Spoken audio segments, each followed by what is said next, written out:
I have an update for you guys on the Mantis King GT I've been riding.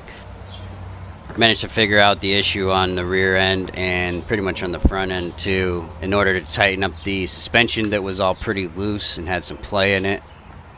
So I'll show you how I did that really quick. And then we're going to go over the tire change on this. I did get a flat tire in the rear, and so we'll talk about why this Mantis tire change is very efficient, and I like the design of this scooter.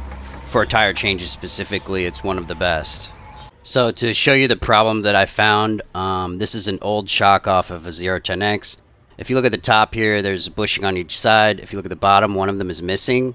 And on the rear end of my Mantis King GT, there had been a missing bushing on the bottom there. And so I ended up taking it off of this shock, put it on the stock shock here on the Mantis, and now it is very tight. There's no play in it.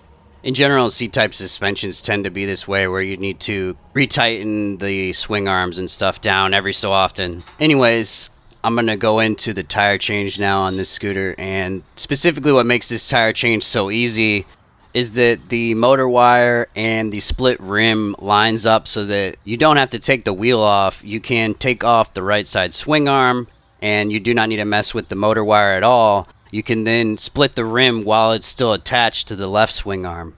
And why this is better is it just saves you a bunch of time and risk messing around with the motor wire, that it has this potential to break or take damage if you drop it or something happens. Anyways, I'm just going to let the tire change play out now. There's a few minutes left in this. It took me about 15 minutes to change this tube and get this scooter back on the road, which is pretty fast for a tire change. I'd say it's about 5 or 10 minutes faster than a V-set.